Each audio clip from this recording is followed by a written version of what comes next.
that I really believe would have been home run hires for us. But Brent is a grand slam. Simple as that. You know, bases loaded. If you can get them all in and get 4 runs instead of 1, that's what we went after. And we hit a grand slam last night.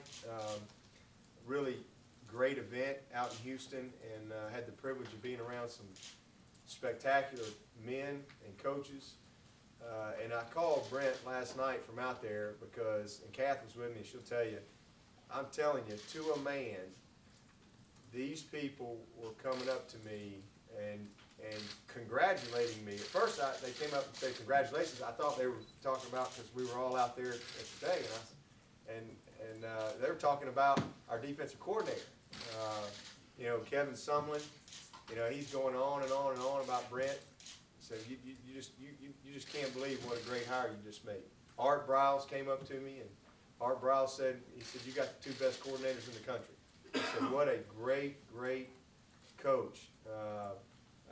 Mike Gundy, and obviously Mike Gundy's got a great insight. You know, they haven't faced him every year, and then his brother's on the staff at Oklahoma. Brett Belima comes up to me, David Shaw, and every single one of them, you know, had glowing remarks, not only on Brent as a football coach, but as a person, the kind of recruiter he is, and then Coach Snyder, one of his mentors, was also there last night. And Coach Snyder, in his, you know, easy monotone way, just was glowing about Brent Venables. So, and probably the best compliment that I have for Brent, and I told him this the other day, is I actually had a call from a guy that I know, and he is a great football coach, and would be a great guy to hire one day. But he called wanting this job. He's very interested in this job, and he's wanting to, you know, talk to me about it. And so we talked a little bit, and I had a couple guys that I didn't know, because I really didn't know Brent, other than a 3-hour conversation we had until about 2 o'clock in the morning one night. But I asked this guy, I said, here, let me give you this name, and it was a name from another school, you know, current coordinator. And this guy said, no, coach, you don't want that guy. You know, I know you, that's not a good fit for y'all. And he kind of told me some reasons. I said, well, let me run another name by you while I got you on the phone here. I said, you know, all them defensive guys know each other. And I said, what do you think about this Brent Venables guy? And he, just like that, he said, if you can hire that guy, you better hire him. And this is a guy calling me wanting the job. And to me, that's the ultimate compliment right there. And I shared that with Brent, and that's a credit to the job he's done. He's a great fit for me. He's a great fit for this staff. He's a great fit for our players. He's a great fit for Clemson, especially at this particular time. And the thing that I really like about him is he's been a very loyal guy. He's been at 2 schools, and you know, there's many opportunities to go be a coach at other places, but he's been very loyal, and you know, I love that about him. And another thing I love about him is he brings an entire new coaching tree, if you will, into our room. Having been with Coach Snyder for many years, and all those people that's come through that room, and then also Coach Stoops and all of those folks. Did a tremendous job on his interview. You know, his resume speaks for itself. He's had tremendous success as a defensive coordinator for many years. You know, even though, you know, year in and year out, he's been facing some of the best offenses that we've ever seen, really, in college football history. But yet they still had great success. I think they've been in, 4 national championship games and 8 or 9 BCS games. So certainly his resume is impeccable. But the other thing about Brent is he's had great success in developing his linebackers. Tremendous success. A couple of Buckus Award winners, several Player of the Years, Buckus finalists, on and on and on. And that excites me because obviously, as everyone knows here, we have some really talented young players at that position. And he also has a tremendous reputation as a recruiter. And you know, we do a lot of team recruiting here. It's very important that Everybody works together, you know, and that's really one of the keys to our success in recruiting is we don't just send one guy out there and, you know, go get her, go get it done. Everybody works together, and so you got to have the right kind of fit to make that happen, and Brent is a tremendous reputation there. Family is important at Clemson. It's incredibly important to me and the type of environment that I want our players to see. And Brent has a beautiful family that's going to be coming with him. Julie, Jake, Tyler, Delaney, and Addison. And they'll be joining us here. I think their first opportunity will be next weekend. We'll get to meet them.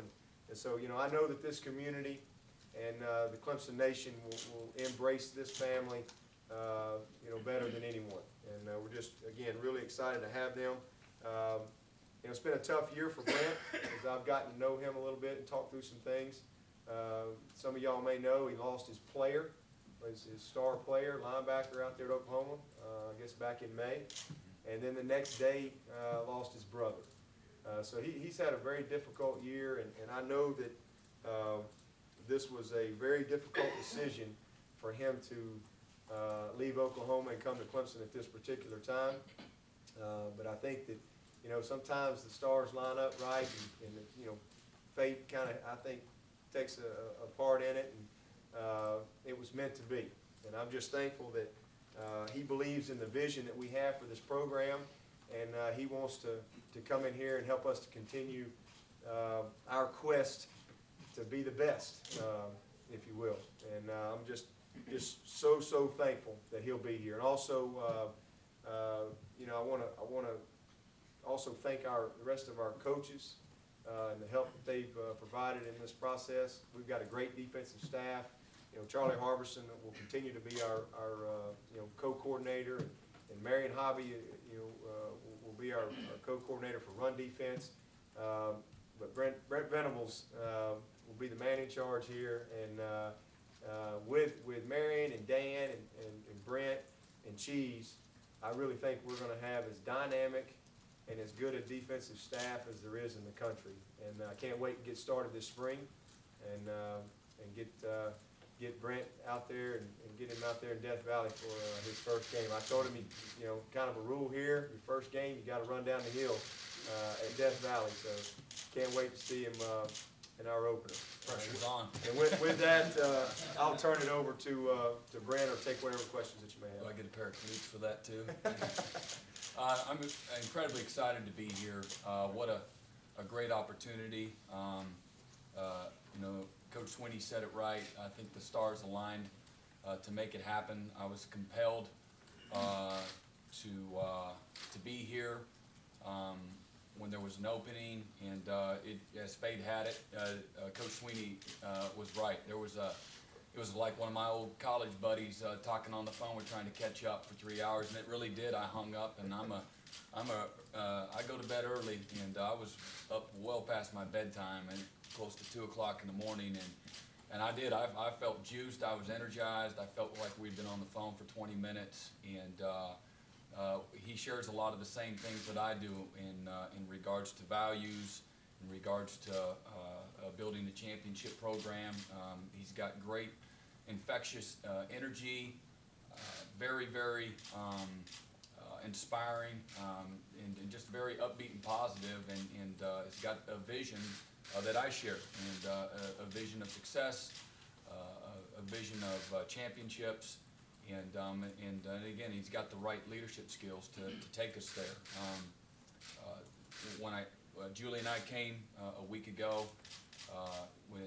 never having been here before, obviously you have reservations, and immediately the things that stuck out to me, outside of the things I've already said about Coach Sweeney, is the leadership and I had an opportunity to meet with Terry Don before, and obviously know his track record.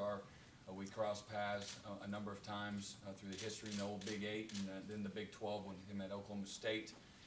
And I knew what kind of leadership he had, and then I saw it when I got off the plane here, because I already knew what he had done in Stillwater, and I saw the same things taking place here.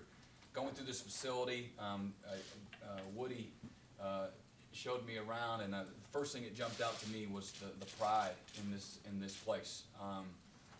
Obviously, there's a rich history and tradition of Howard's Rock and Death Valley, and I remember growing up and I actually was being scared, like what it would be like to compete against a place like Clemson, and it just had this mystique to it, and to be able to see it in the beautiful facilities that surround it was very, very special. And having been in a number of places throughout my career, this is as good as it gets. And you know, the needle to me is pointing in one direction, and that's up. That's very, very evident. And prior to all of this happening, it was fun to watch Clemson compete this year. I remember when Auburn, having beat Auburn, and watching the post game. That was pretty cool, and just really. Well, I mean, you really sensed the passion and somebody that cared, and the players. There was an innocence that was attached to it that, to me, is lost in college athletics across the board, and that was very attractive to me. And sometimes, unfortunately, anymore, winning isn't enough. And as a coach that's very passionate and you're all in all the time, winning should be enough, because winning is hard. Winning's hard anywhere. I don't care where it is, who you're playing, it is hard. And to see that embraced and see a real, again, innocence to it was pretty cool. And that was, again, before anything had opened up here. So, you know, hopefully, you know, we can bring, you know, that type of a passion and take it to another level. I had an opportunity to meet the staff after having met with Coach Sweeney and Terry Don, and see the community and see the facilities, meeting with the staff. What a great group of guys. Very, very highly qualified in success and doing things the right way, with a humbleness and a toughness that you really appreciated, and a willingness to again get out, step out of the box, so to speak, and work and push and pull in the same direction. I really sense that with this group of guys on both sides of the ball. Great chemistry. Again, you just feel it, and it's pretty special when you have that, because it's not there at all places. And so it was a great atmosphere. Felt incredibly comfortable. And one of the most beautiful places that I've ever been. This community is just gorgeous. Me and my family, we're outdoors people. We have a great appreciation for the geography here. It's pretty special. So when you put it all together, really, again, just had very, very happy with where I was. And Coach Sweeney hit it on the head. Very difficult decision to leave a fabulous place with the same type of passion and support with the fan base that we have here at Clemson. Great group of players to coach every day that are great young men. There's so many similar qualities, and you know, what we're trying to do is pretty special here too, and put a consistent product out there on the field. Obviously, a consistent defense that's going to play with great passion and intensity, be tough-minded, playing physical, and again, having again, an appreciation for what we're trying to do as a team. Ultimately, the success we have will be because of what we do together on both sides of the ball. And hopefully, again, I feel like I can come and bring, like Coach Sweeney said, another perspective and some more insight. And hopefully we can develop our core inside out with the linebackers, get these guys to play downhill, and again, put, again, a great product out there on the field. And again, at a time, I think timing's everything in this profession, and there couldn't be a better time to be at Clemson than right now.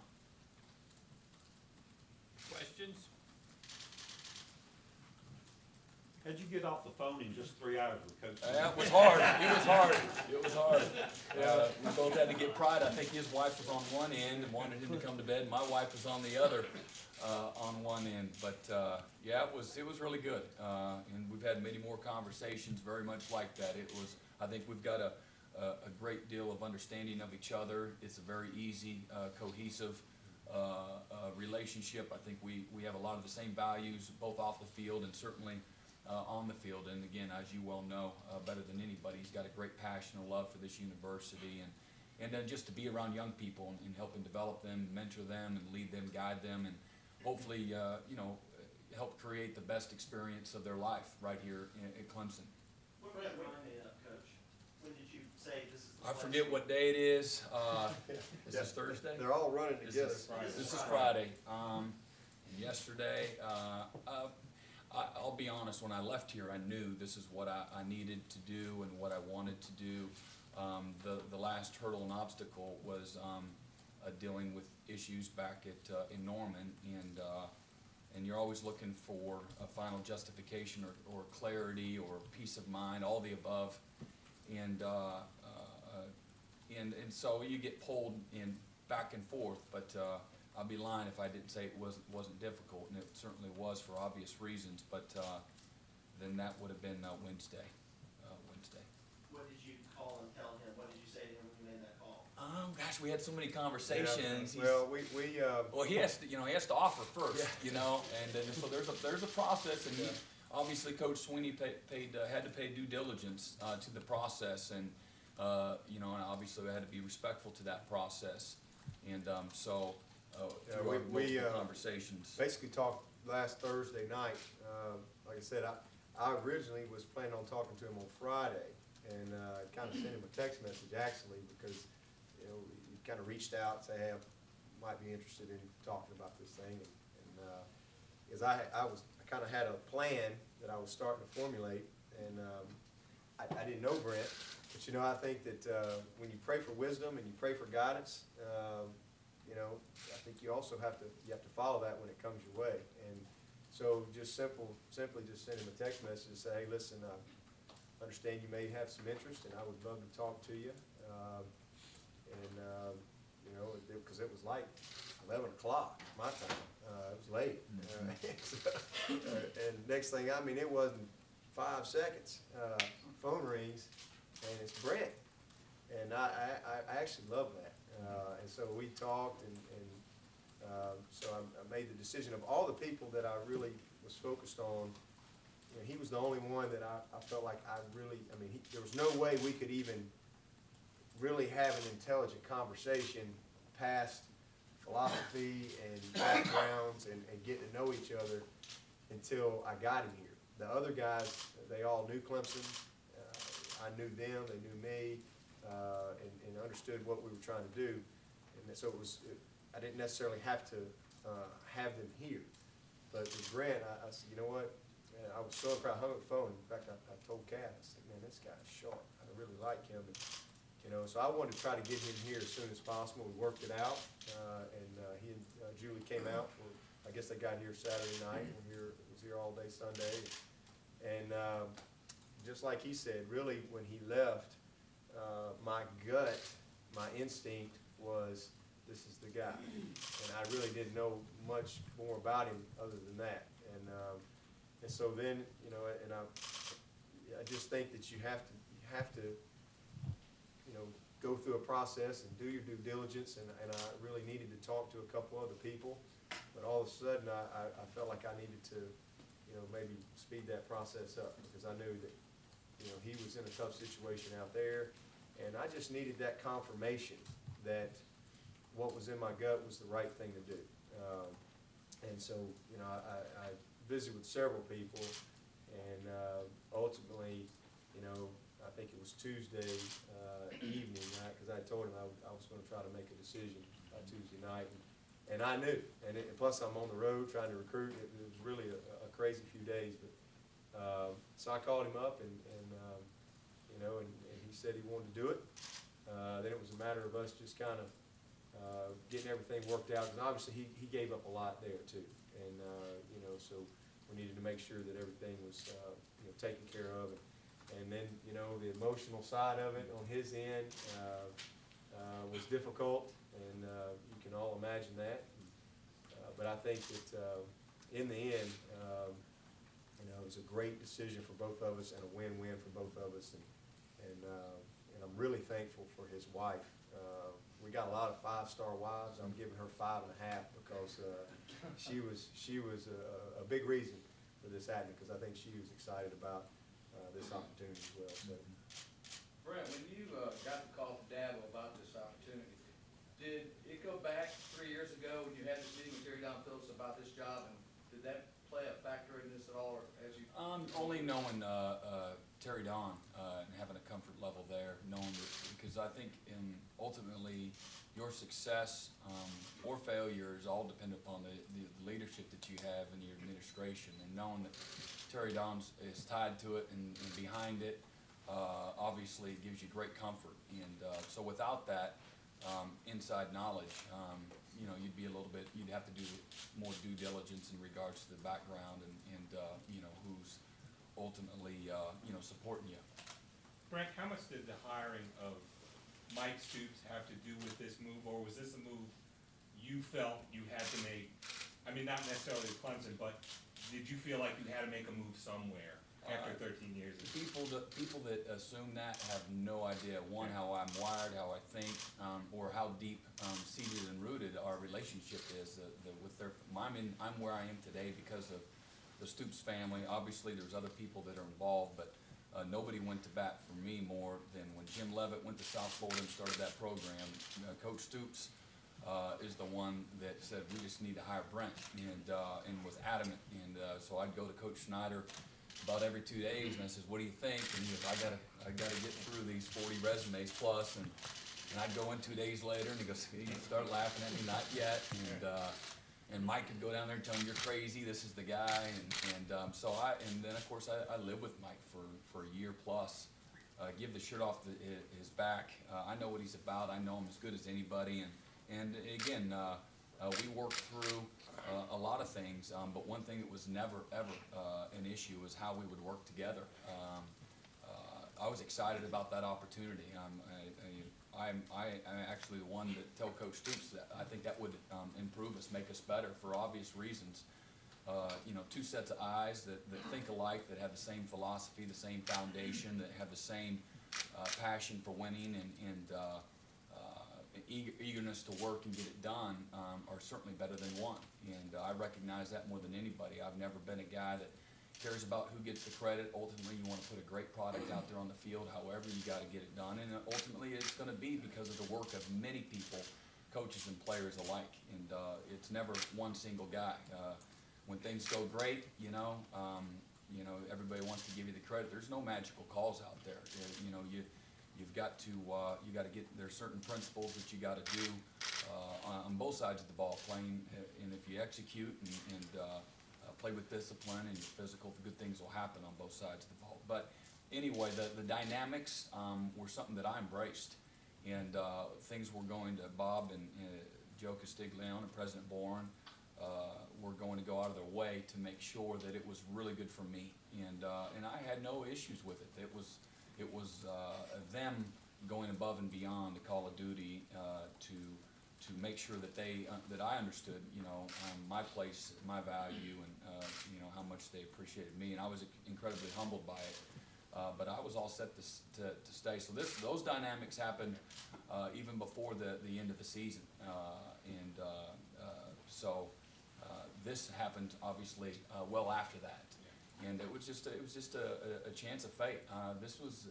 For all the reasons I've already said, if you tell me the places that can meet that same criteria, I'd like to know, and it'll come on one hand maybe. And so I've got a great appreciation. I got a great perspective of what this unique opportunity is, what I value, what I'm looking for, and then again, I'm the spiritual side, the business side, obviously. Trying to project the next 15, 20 years of my career. I think this is, again, I feel like it's more than a home run as well, just for me and my family, and certainly this time in my career. But that being said, I think it would have been a great situation, competing for championships, recruiting great players at Oklahoma. All the dynamics would have worked fantastic. Telling Mike no and walking away from that situation too was hard. And Mike and I talked all through when he's looking at other places too, and I'm recruiting him the whole time to go, listen, this can be a great thing where we support each other, and I'm saying, hey, it can be just like the old days. So that were our conversations before he ultimately decided to come to Oklahoma. When he's looking at the Ohio States, when he's looking at Texas A&M, I actually actively recruited him. So there's so much that people want to create the news instead of report the news. That's their prerogative until obviously we come out and tell them exactly how things were. but people don't know how we operate together. And again, our respect, our love, our passion for one another, and they make those assumptions. So this was, again, I think the stars did align for this to happen. Brent, given your desire to be a head coach ultimately, do you think there's any merit to just stepping outside of the Stoops shadow and going on your own and having your own defense? I think if you're able to stand back and look at it that way, there might be some. I could see the voice of reason pointing that way, but I've never felt Stoops shadow. I felt like great opportunity. You know, you're in the coaching profession to be at a place where you have the support, the passion, the players, the opportunity to win, and it's hard to find those places in coaching profession with any kind of certainty. And so I have that appreciation. I'm a be here now guy. I've never been one to try to manipulate the future, control what you can control. I've always felt incredibly fortunate to work for Bill Schneider and Bob Stoops, and I had that perspective. It was never about me and what I could do to better myself outside to do a better job where I'm at. And I saw the same type of opportunities when this situation presented itself as well.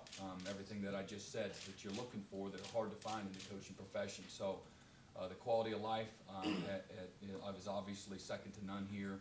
And those factors played the biggest role more than anything. And I'll be very honest because, Coach Sweeney had talked about, there's opportunities, and Coach Stoops had talked about, well, there's opportunities, you're going to have them. I'm like, I don't really care. I love my life. I love what I do. I love coaching the linebackers. I love strategizing. I love recruiting. And there's an innocence that you have as an assistant coach that you lose. I'm actually afraid of myself if I became a head coach because I'm afraid I'd lose touch with my family. Right, wrong, or different, I don't know until I'm in those shoes, or if I ever am. But so that's where my focus is, and I hope to be here a very long time.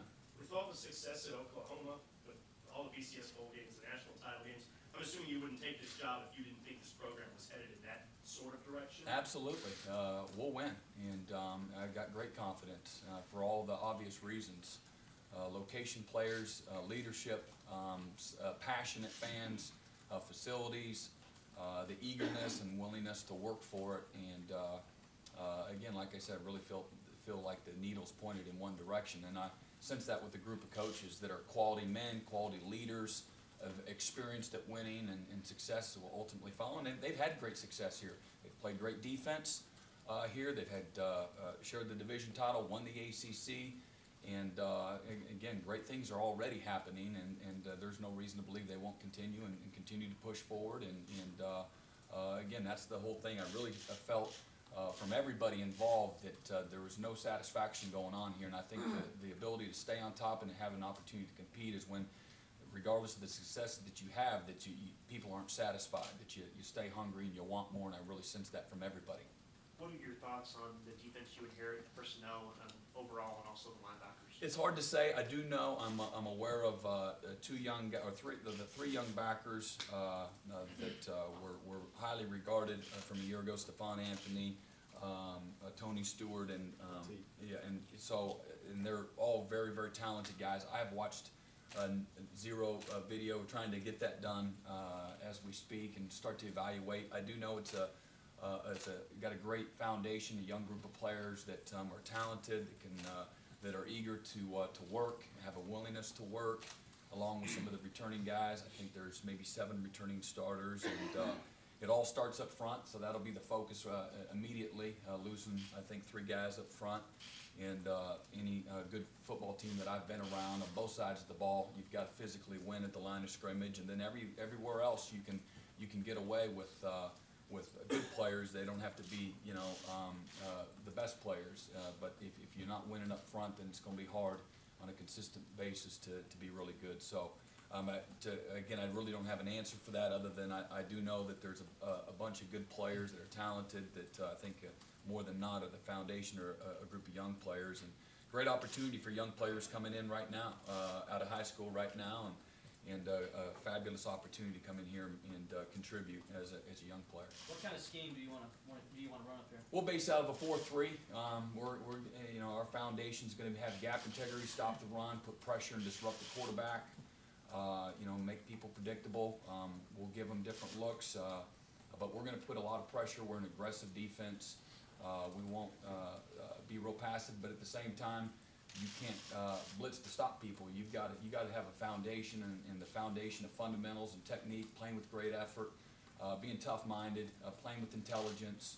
But again, really creating an atmosphere and a culture of being physically tougher than your opponent. And that's not always your inside guys, your defensive line. The corner's got to be physical, backer's got to be physical. You got to control the guy that you're lined up in front of. And I think that that's got to be a shared philosophy, creating that toughness and mental toughness, physical toughness, and with fundamentals and playing with incredible effort. Greg, did you watch the Orange Bowl, and did you get any comments from people when you were involved with this job? Like, why would you want to go there? Their defense is strong. I saw maybe the first quarter, and I saw two great teams going after it, very competitive, explosive, kind of scary. I was looking at some of these creatures that you got on offense, Watkins and the backs and the big quarterback, and I was just looking at them with admiration. It was hard hitting through, and then I actually was doing a home visit, and we turned the TV off, and so I really don't know anything about it. Yeah, but you didn't get nobody made any comments to you in the last week or so about that? No. Okay. Yeah, they have nothing to be ashamed of around here. They just won the ACC, and again are going in the right direction. And I've been in games where been on both sides of it, and sometimes that happens. It's part of the game. And but all I know is that they're ACC champions and have had an incredibly successful season. So. Dabo, can you talk a little bit about what you were looking for philosophy-wise? If you had a preconceived ideas going in, or just... Yeah, I sort of mean, what you're I want to be a 4-3 attacking type of defense, which is what we've been. I certainly didn't want to deviate from that. I think we've got a great foundation in place. I mean, listen, we've played really good defense here for the past 3 years. We certainly ran consistent this year. And the change that was made wasn't as much about that, and we've discussed that. But I think that we have a great foundation, and I wanted to find a guy that could come in here and be able to, mesh easily and blend that and build upon the success that we've had, not reinvent the wheel. And again, so that's the direction that I wanted to go, and the people that I was talking to, that's what their background was. We'll be a zone principal team, man coverage, and all those things that we've been. But I really felt like our personnel was built, to base out of the 4-3, and so that's where it started. And everything that he's talked about, a lot of those things are in place here. That's one of the things that as we met and we went through a lot of the football stuff on the board, I got more and more excited. I do think that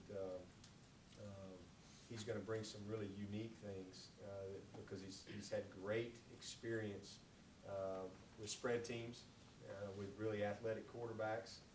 Obviously, in the league he's coming from, it's a little different animal if you've been watching college football the last few years, and some of the quarterbacks that they've had to defend, some of those skilled receivers and backs they've had to defend. So that's exciting to me. And so I think hopefully we'll maybe have a few different things within our defensive system, just like we have within our offensive system, that might be a little fresh and unique to this league. So that part of it really excites me. And also he's got a little bit of a background in playing against the option.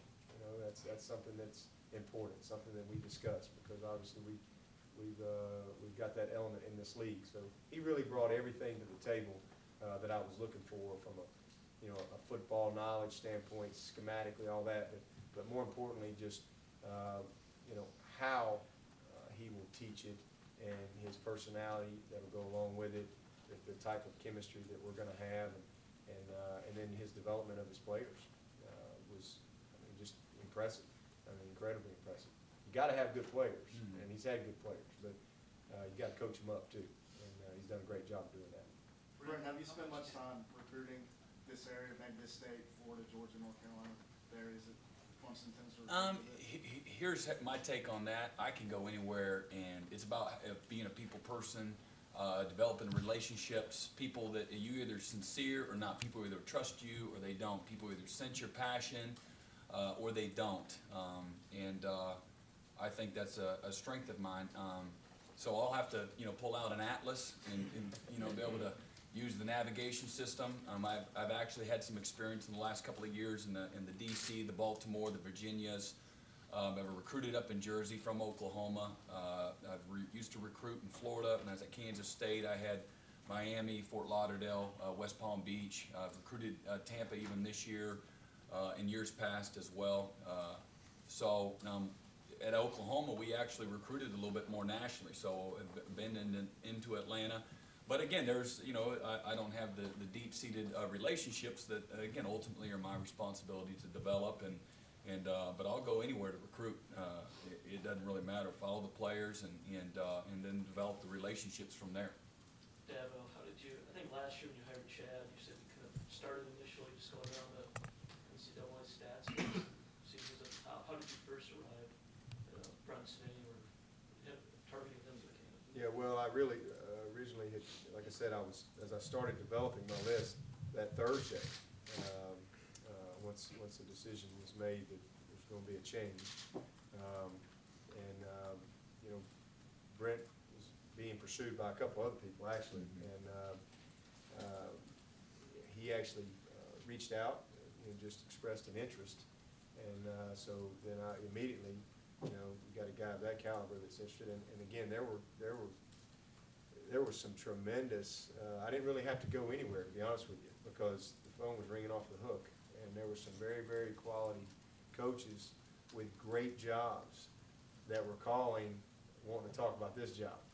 So it was just a matter really of kind of sorting through that initially, and then knowing what I wanted to do. I knew I wasn't going to deviate from our general philosophy here, and so some guys, just didn't fit that. But then again, once I started the process, I talked to 3 or 4 people, just kind of gauging their interest and then talking through,